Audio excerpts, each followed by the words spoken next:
can you mention 3 courses that they should take to start the journey or to improve their skills if they are in a different level? I can be biased, right? I run my own courses. Okay, of course. The thing is that people are gonna need to fly very far, right? We have an online training program at IDD. This is why, because I'm so isolated in New Zealand, I had to create like the Netflix of digital dentistry.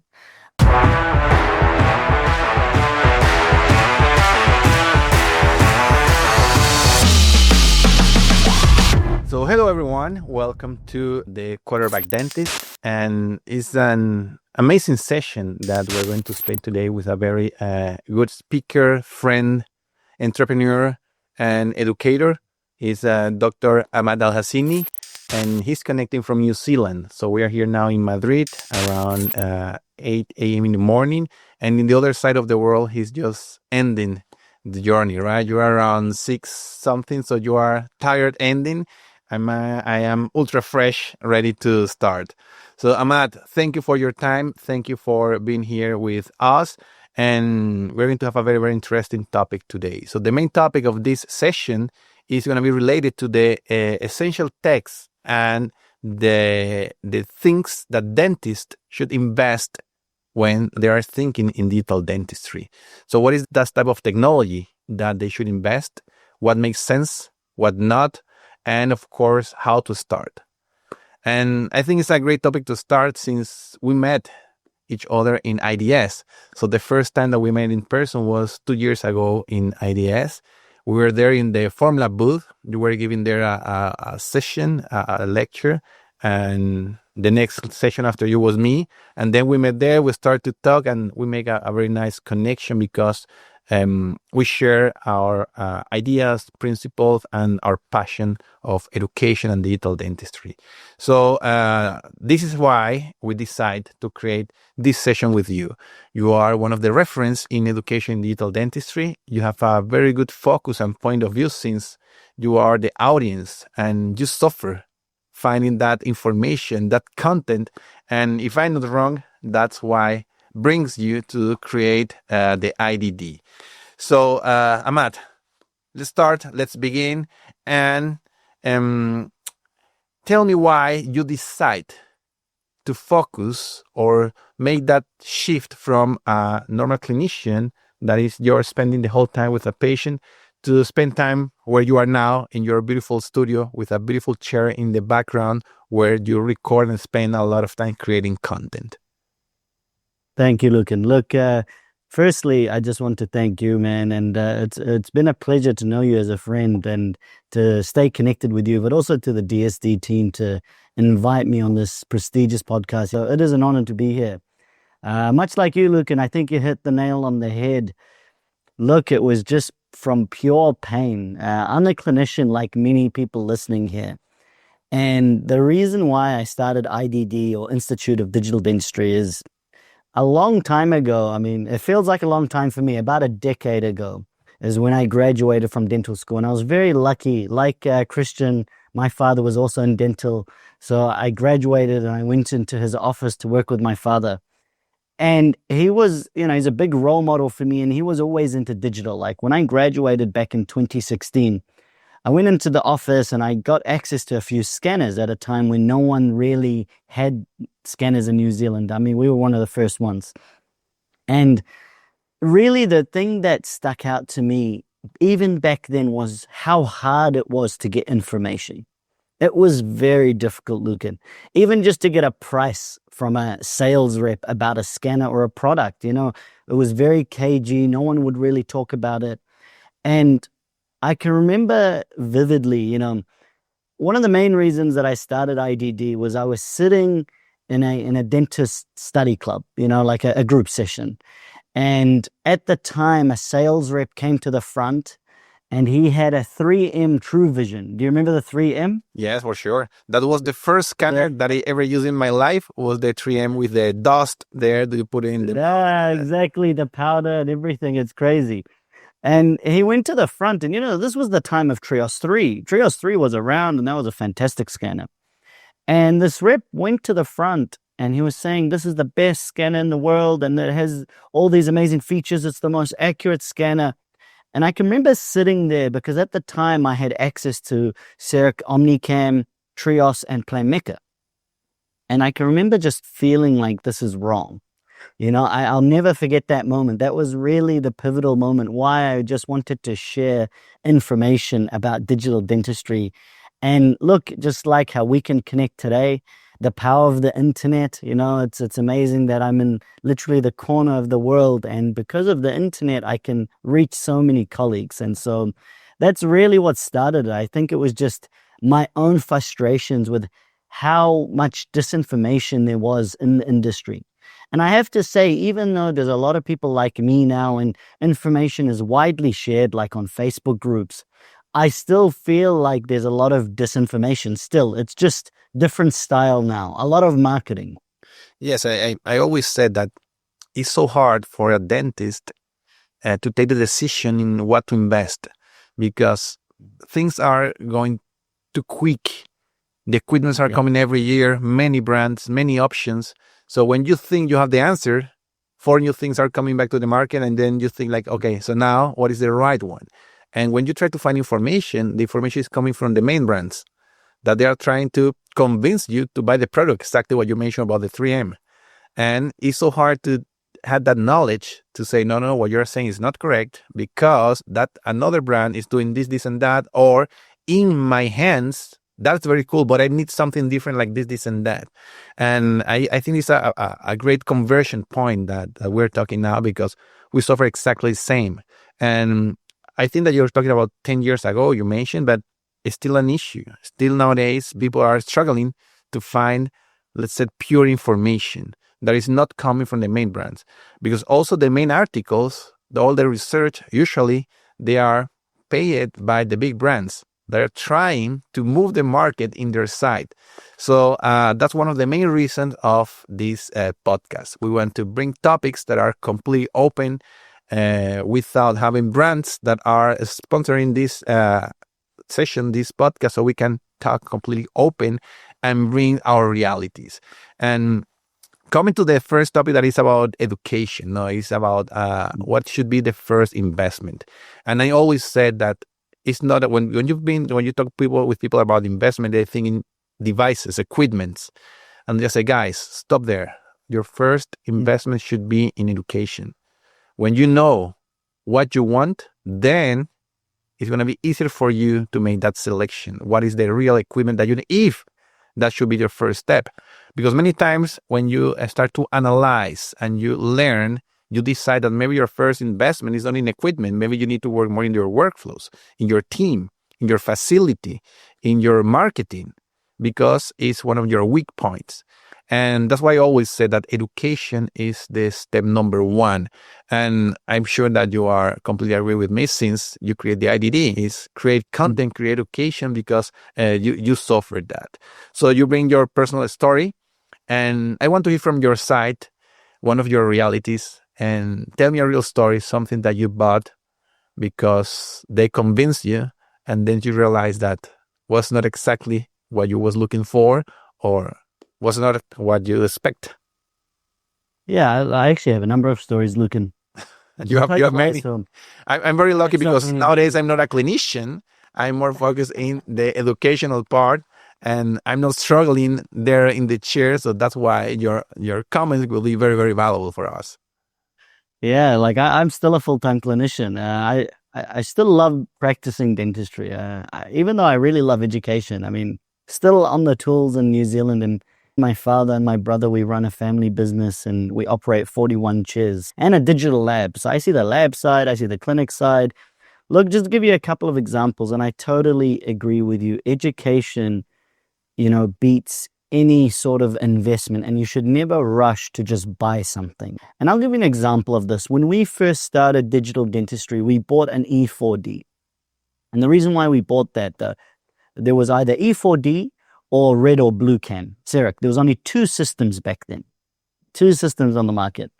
And my father really didn't, he was worried because, this was all very strange. And so naturally we went for the cheaper option, E4D. And E40 was good for its time, but it had problems with it. There was some issues. It wasn't quite good as CEREC, but it was okay. And that's why we bought the next product, which, became the Planmeca Plan Scan before the Emerald. And they had some issues, not so good at edentulous, these sort of problems.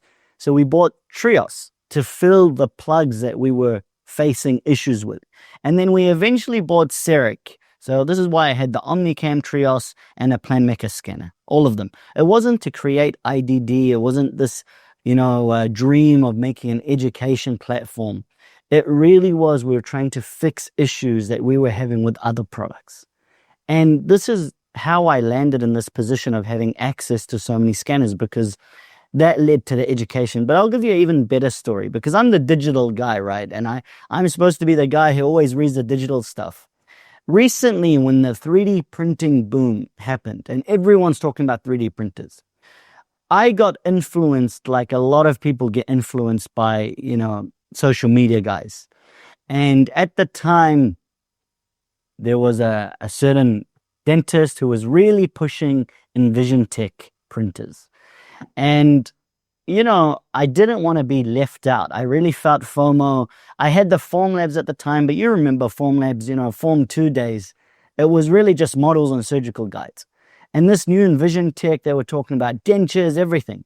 And so I just rushed and bought it. No education, no thinking, no nothing. And I can tell you that was probably the most costly mistake I've ever done in dentistry, because at the time it was around 25,000 US or something like that. And now, fast forward, the company has totally pulled support from New Zealand. I think everyone realizes EnvisionTEC is kind of going downhill with their printers. And I'm not joking, it is literally a paperweight in the middle of my practice, just collecting dust. I can't use it. And so, that really hits home, because I feel that pain when you buy a product, either because of a lack of education or a lack of training sometimes. A lot of people buy CERECs and they don't use them. They sit in the corner of the clinic collecting dust. So I totally agree with you. I think the education piece is critical. And I really think the easiest way to make an investment decision, because I agree with you, it's quite difficult these days. It's difficult in different ways. We have so many options, but we also have so much education out there. And if you just spend time talking to someone you trust, a colleague, so reach out to me if you have to on Instagram, anyone, even Luken, we will help. But if you just sit down and figure out what you want to do, someone who's done it before you can lead the way and guide you. I mean, it's really key that someone is not always a sales rep. I mean, I love sales reps, but they do have, a conflict of interest. So this is why I think it's important to have that objective point of view. Yes, and definitely you're a reference with that. How many brands of scanners do you have nowadays? Over 30 scanners are on the market. I kid you not. Every scanner, I've become I hate the word because I'm too old for this, but influencer in a way. So I review and I test products. I'm like a tech YouTuber for dentistry now. I don't know how I achieved this, but it's a fun ride. And so most scanners that are released, I get access to them and I'm testing them and I'm providing the company feedback and I'm doing reviews and all these sort of things. And it's been challenging. It's been challenging to kind of toe the line and get along with every company. But so far, I'm good friends with a lot of these companies. And honestly, from most of my interactions with them, most of them are really good people. They're really trying to make a change and make good products. And since we're bringing that topic, you said you have around 30 different brands. You said you have around 40 something chairs, right? So basically you have one scanner per chair. Can you mention your top 5 scanners in your chair, in the one that is behind you, when you have a patient there? Yeah. What are the scanners you can have there, the 31? You have the... Very, very easy. It's always the top 5. The top 5 are the top 5. And I would say, look, I'm a big CEREC guy. I do a lot of same-day dentistry. A lot. Every single day. You can see it on my Instagram. I share my stories of my clinic. Every single day I'm updating what I'm doing. So number one I use most often is CEREC Prime Scan with a prime mill. Most often. And that's not because the scanner is the most amazing scanner on the market. It's a great scanner. But that workflow is amazing. So I always recommend to people, if you want to do same-day dentistry, this is an option to think about. Of course, there's also budget to think about. You have a global audience, and I know the feeling of that. So advice to someone in America is not the same advice to someone in the Middle East or something like that. Now, the second one I would say that's really exciting these days is Shining 3D Elite. I think with this intraoral photogrammetry, I genuinely think it was a game changer.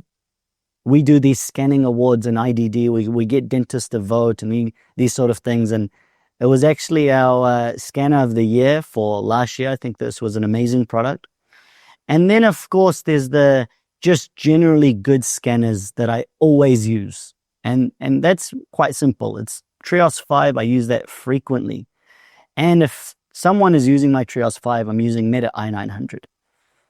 That's the top 4. And then if I just had to throw a really good low-cost option that I feel for the cost, it does really good performance, I would say it's Alliedstar. This is a Chinese scanner that was acquired by Straumann.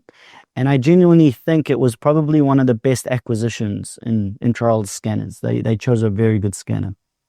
I'm very, very aligned with you. With the Alliedstar 100%, we have a very important KOL that also is one that is a speaker from Alliedstar. And surprised me the first time that I used that scanner, the wireless one. I get completely surprised about the quality, the accuracy, how fast and how affordable. So I think definitely is going to be one of the big players in that, in that level that is not the top 3, but can be the first or the second in the second line. I agree with the CEREC. Definitely CEREC was one of the first one doing all this, or they are the pioneers in the chair side. And the 3Shape, for sure, they were all with there. And I have one more that I remember that the first time that we met, we had a dinner with Formlabs, with the KOL from Formlabs, and we were talking about this, and I mentioned the iTero. And you guys completely surprised when I mentioned the iTero, like, no makes any sense for me. And the main reason is that they're like two big teams, let's say, in digital dentistry, is the one-day dentistry or the big picture approach, the interdisciplinary approach. And in that second approach is when I think the iTero can be a big player. And nowadays, with the acquisition of the exocad and all this, and the neofacial scanner, I think that definitely is going to be a reference also in the chair side. But it's not the topic of this session, just to create some awareness of one of the other episode that we're going to have that's going to be related exactly to this.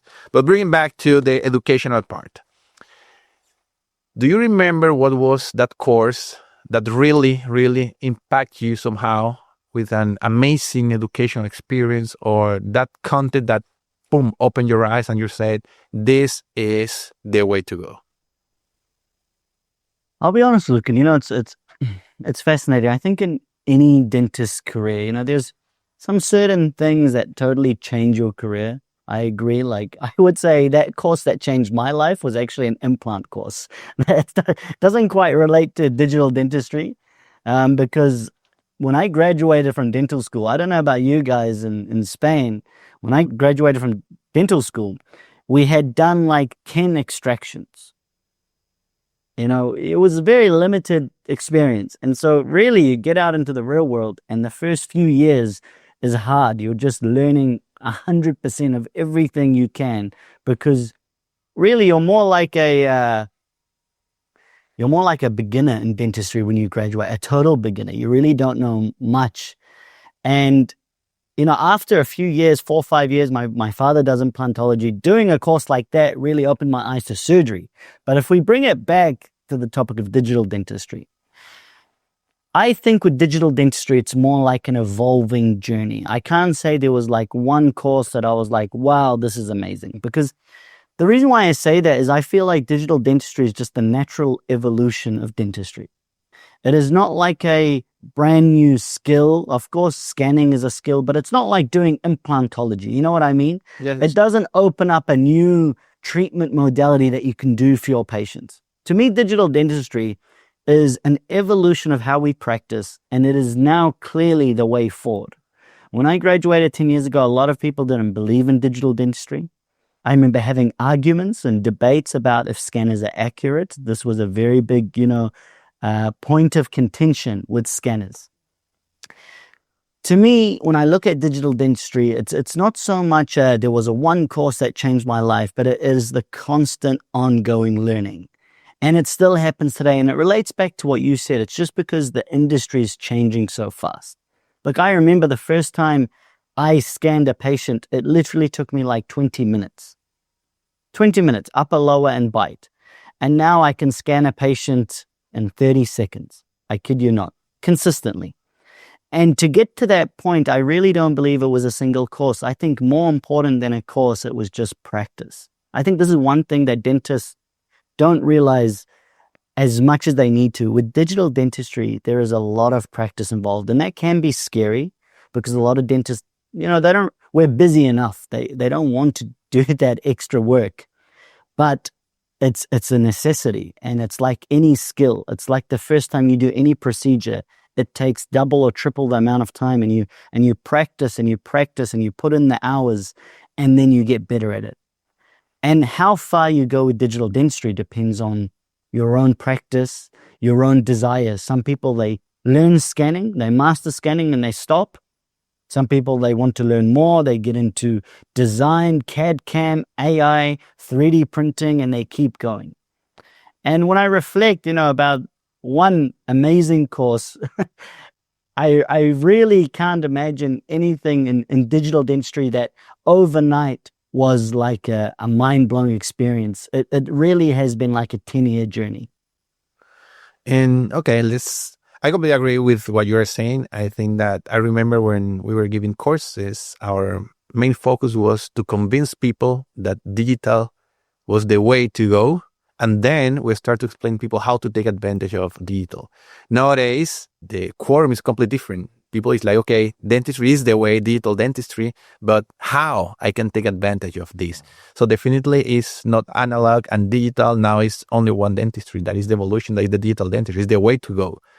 And also about the content. There are many postgraduates talking about digital dentistry. It's a postgraduate about digital dentistry, and I'm completely against that.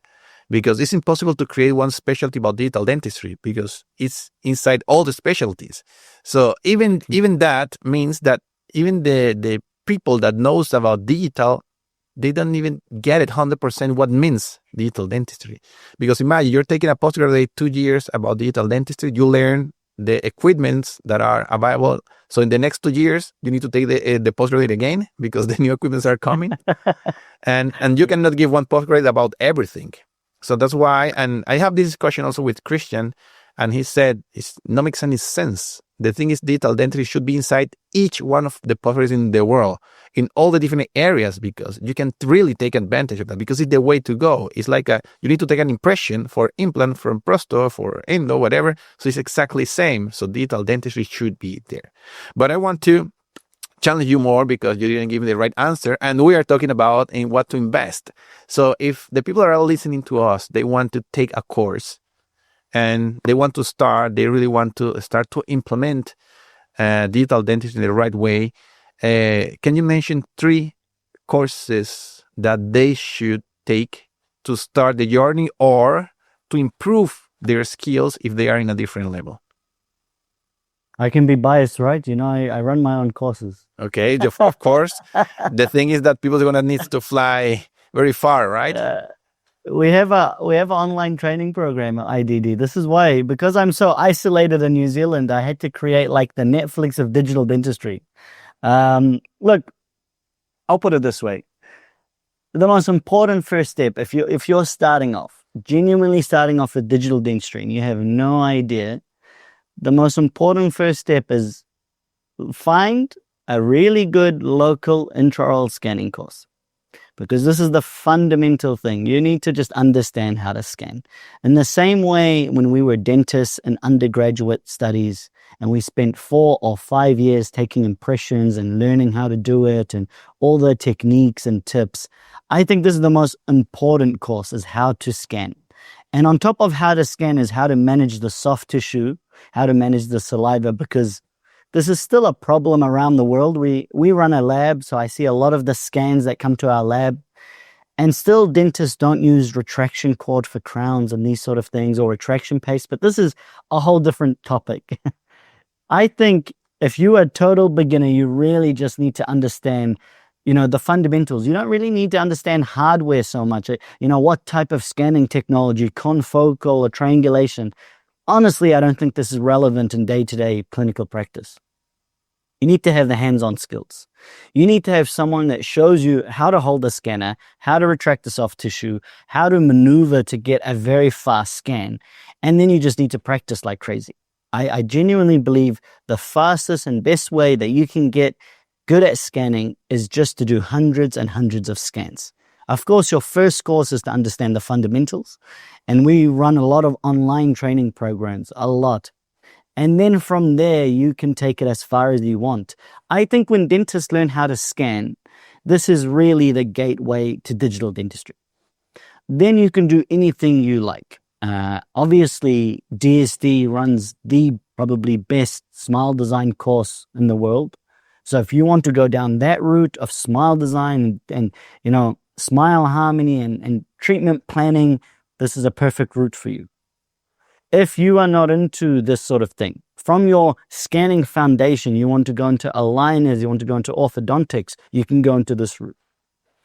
Also, there's this other element now of CAD-CAM. CAD-CAM is really big now, and I don't mean we have to replace the laboratory technicians. I love labs. I own my own lab. But I think, dentists can now decide, do they want to incorporate 3D printing in their offices for simple things like surgical guides, like splints, etc.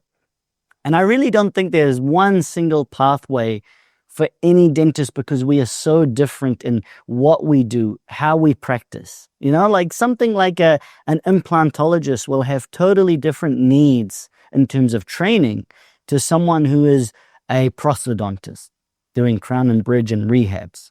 But I think, the critical skill for anyone is intraoral scanning. This is a critical skill.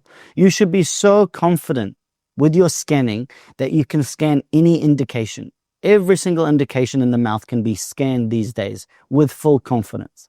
And I always joke to, the colleagues who train with us at IDD, whether it's online or live training, I always tell them, when you start digital dentistry, I want your impression material in your practice to expire. You should stop using it. You should find that you have to throw away all the Improgam and all these things. And that would really be my advice for total beginners. It's just mastering scanning. That is really the key. And then how far you take it, it depends on your practice. I'm agree with you, but at the same time, I'm bringing one more time the topic of quadrant dentistry versus the interdisciplinary approach. And I think that we should move one step before, because as I said, I want a scanner, but what is the right scanner? And then how are you going to use that scanner? When to use that scanner? What are you going to use? How are you going to use that information? How I can take advantage of that? Is only the scanner enough to really create a good treatment plan? Do I need more? So, and of course, I'm biased one more time as you. And we are not only about smile design. That was DSD around 7-8 years ago. And we also evolve because we saw exactly what you mentioned, and what we discussed here. Dentists, they need something else. A smile design is one piece. A scanner is one piece. The execution is one piece, but how to connect the dots. And that's basically one of our first courses about that. It's like building your roadmap. So you can see the big picture, you can see all the possibilities, and then you can decide where to go. Because there are people that already have scanners, but they're using the scanner exactly as they use an analog impression. So they are not taking advantage of it. And there ones that want to invest in something different. So what is the next step? Or if I take in a scanner, what are the possibilities? Can I do something different than with the analog? And I think that should be, for me, the first step, the first course that every dentist in the world, from my point of view, should take is about that. Is you need to build your roadmap. So you need to understand what are the possibilities. You need to understand your actual situation, because it's not the same for a practice like yours. You have 40-something chairs, with all the equipments or possibilities, your family is in the business, that's someone that just end the career and they say, okay, now I have my title, what should I do? And they have my scanner because I watch the IDD videos, and I have my 3Shape or my CEREC, and what's next? How I can take advantage of this? So definitely, and you are right, is not one straight answer. It's a path, and they need to analyze where they are to really take advantage of it. And I agree. What's interesting about that topic, Luken, the really interesting thing about that topic, and I really think education is critical in this, because still, you know, me and you and a lot of the DSD guys and a lot of probably our circle, I would say we're not the average dentist. And I don't mean that we're like amazing guys. I think we're just so deep into digital. Because the reality is, when you look at the statistics, even after all this education, you know, many years of education, only about 10% of dentists do anything more than scan and send to a lab. You know, most dentists, they want a scanner, and it's exactly like you said, they just want it to replace impression material. Now, I agree and you agree that this is not really, you don't really get ROI. It's not really that beneficial for you. I mean, it's useful for the patient, but for you, you can take it so much more. What's really interesting is why dentists are not taking that next step. You know what I mean? Because penetration rate of scanners is around 60% in the US. Milling machines is around 12%. Printers is a little bit higher than that. But it's nowhere near mass market. So a lot of dentists, even though there's a lot of education, I don't know if they don't know what the next step is, or they just don't want to do that. A lot of dentists, maybe they don't want to be technicians. They don't want to go further. They just want to do scanning and that's it. Even though there's so many advantages to be had. Yes, and as I said, the market is putting a lot of pressure now. They're trying to convince you that you need the scanner, you need the printer, you need the milling machine, you need to have the software, you need to do this. So at the end, you feel overwhelmed. You say, you know, guys, I'm okay with what I'm doing. My patients are happy. So let's stay in the comfort zone. And that's why I think it's too relevant, this educational path. You need to understand what you want, where you are, what are the possibilities. And you don't need to go and invest $50K once and buy all the devices to really take advantage of digital dentistry. And I want to bring one more topic that for me, one of Christian was the one mentioned, talking about this since, 7 years ago, saying that the most powerful tool that you can have in your practice is your smartphone. The smartphone is even more important than a scanner or a CBCT or anything, because it's going to be the tool that will help you to communicate, to share, to take photos, to record videos. And with that, you can really take advantage of digital dentistry. Because even if you're doing analog impressions and you send to the lab can digitalize that, send you the information, you start to approve. You want to take decisions, you share with the team that are expert that can also help you to take the decisions, and you receive back and you create a beautiful presentation, present to the patient, and you can be 100% on digital dentistry even without having equipment. So in my priority list, if we can recap somehow, I think first, of course, 100% education is the number one thing, because you need to understand where you are, you need to see where you want to be, and then you need to build your path. And there's a path for everyone. Everyone is in a different journey. There are people with more opportunities, different facilities, different possibilities, but there's a path for everyone. Then I think that you need to also do like a scanning of your practice, your workflows. You need to find your weak points. You need to have data. If you don't have data, it's so hard to take decisions. So you need to understand how you can do things that can give you a faster and bigger return of investment. As I said, maybe it's not the equipment. Maybe your issues is in your staff or is in your marketing. So that's why first you should do like a diagnosis of your practice. Then, of course, if you really want to jump full power in digital, the scanner is the number one tool. The scanner is the door that will open all the possibilities, and is the initial link of course, after, as I said, smartphone. What I'm saying is smartphones, because everyone have it, but not everyone is taking full advantage of that on digital. It's like an AI. Everyone is talking about AI, but we think that is so complex or so difficult because it's that in the software, and we can use AI every day, every second, even in the dental practice with our smartphone, that will help us to reduce our time, to spend less time, to be more accurate, to take better decisions. So this is the type of thing that I consider that dentists should focus on, to really be smart, taking decisions, and not only listen what the industry is pushing to. Because of course, there's an interest, an economic interest to sell you the device. After the scanner, I think that the 3D printer is the next step. And you are also mentioned that. And I was mentioning all the courses, like, I don't know, around 80% of dentistry can be printed. I just was guessing about numbers. And the other day I asked to ChatGPT, and it said, what is the percentage of dentistry that we can take advantage of if we have a 3D printer? And the answer said it's around 70 to 80% of dentistry can be printed, depending on the specialty, all that. So imagine all the possibilities that you can have there. You don't need to spend time sending, receiving, the shipping, the failing. So you have a device there, you can do very quick, very accurate, more precise. So 3D printers definitely for me deserve one topic, one episode of this podcast that for sure we're going to be sharing. And then I think, of course, the X-rays. I think that every dental office in the world, they should have digital X-rays, CBCTs or small one, whatever, but this is the way to go.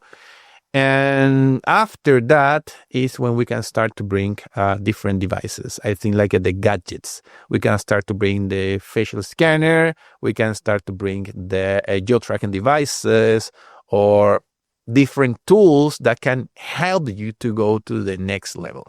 So I think that's just making a wrap up of this. I think this is one of my conclusions. What do you think? I want to hear your conclusions about this topic, Ahmed. Yeah, man. I think, look, you've hit the nail on the head. I don't know about the smartphone thing, because I know that I see you guys really like the taking the videos and the photos and incorporating that in your treatment plan. I do agree that the smartphone is in every office. So in that light, it is the most accessible digital tool. And now with smartphone face scanners and that sort of stuff, it's crazy. To me, the number one tool, if you want to digitize, is a scanner. And I think you're totally right. You need to figure out what your budget is, what you want to scanner for. We do a lot of reviews on scanners. It's one of the most popular things we do at IDD, Institute of Digital Dentistry.com. And you just need to figure out, what is the difference between a $5,000 scanner, $5,000, to a $30,000 scanner. Because I can tell you it's not all about performance. There's a lot of differences that are not just about scanning speed. This is an ancient discussion now. After you figure out which scanner is the right one for your practice, the right one for your budget, which country you live in, the economic situation, this is the number one first step. I totally agree with you. The next step is a 3D printer. And this is only if you want to manufacture in-house. This is not mandatory. Not every single practice in the world will manufacture in-house. Some people have no interest in this. If you're not interested in manufacturing in-house, you use the other amazing tools like Smile Design, tools that can help you sell more cases digitally, orthodontic simulators, these things. Because as clinicians, we want ROI. If you want to manufacture in-house, there's a lot of ROI to be had. And I always want to leave this thing in your mind that, a team that is very well trained, but with fewer gadgets and equipment, will always outperform a team with all the, gadgets and all the tools, but with very little training. This is just always the case. I've seen too many practices, they buy all the stuff and it makes no difference for them. So it comes back to your point. You need to figure out what you want to do and how you want to do it. I agree the next step is a 3D printer or a milling machine. I know milling machines are not so popular in clinics because they're expensive and they really haven't taken off like 3D printers because 3D printers are much cheaper.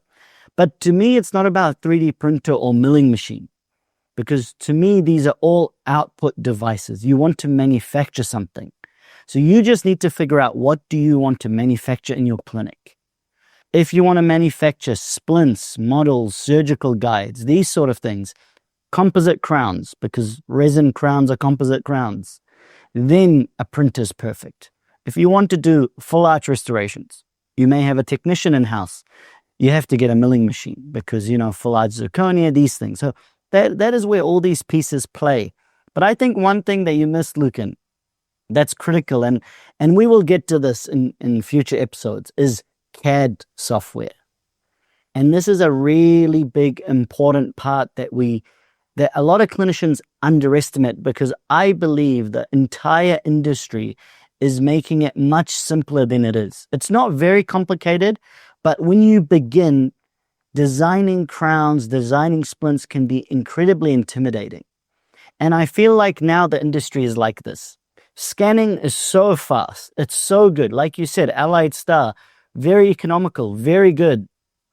And manufacturing, whether it's printing, whether it's milling, it's been there for many years now. It is so good. We know how to do it. There's workflows, there's processes.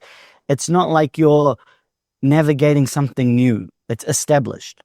But still the biggest barrier is CAD, because you really have a few options. ExoCAD, which many dentists don't want to learn, or AI CAD, which, is still a bit scary for dentists. Other software like 3Shape, like Blender for dental. In a nutshell, they are all CAD software. And for you to cross this kind of boundary, this barrier from scanning to manufacturing, you either have to learn CAD software, learn how to use AI, or export scans to be designed by a lab that they return to you that you can manufacture. And I think this is a really big barrier for a lot of people. But overall, look, I would say, to wrap this up, is that, it's an exciting time. Although it changes very fast, I genuinely don't think dentistry has been this exciting in a long time. I don't know if you agree with me, but it's just amazing. It's amazing. Every 2-3 years, maybe less, every year there's some new mind-blowing thing.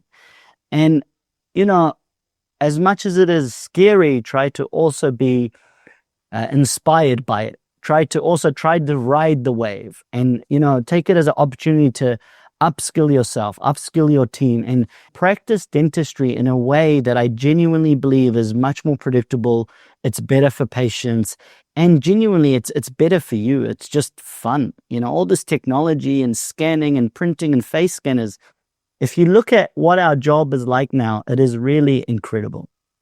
No, and it's also about the stress, right? In the analog world, we know that dentistry is one of the most stressful careers in the world. So that's when digital brings an very interesting extra value. Is the outcome for the patient, the quality, the efficiency, but also when within ourselves will help us to practice with more enjoying, more happy, and everything that we can do to reduce a little bit the stress on dentistry, of course, is going to be always welcome. Ahmad, I think that this episode was amazing. I think we can stay talking here like 2 more hours only about this topic. But don't worry, because you are going to be our guest in more episodes. And I think this one was like the initial summary. It's like the intro, because many of these topics then we're going to separate and divide it and go and deep dive a little bit more in each one of them. So Ahmad, thanks for your time. What a pleasure. This is a great sessions. I think we have a very common point of view, and at the same time we have few different ones that I think is going to make this very, very interesting and very powerful for dentists that are listening and they want to become the quarterback of their offices. So Matt, thank you for your time. Let's keep in touch, and for sure I hope to visit you in the other side of the world, or I hope that you can come to this side. So thank you, and enjoy your day. Thank you so much, Luken. Thank you so much, my friend. And yeah, I would love to visit you in Spain. And once again, a big thank you for the DSD team for inviting me on this podcast. Thank you, Matt. See you soon. Bye.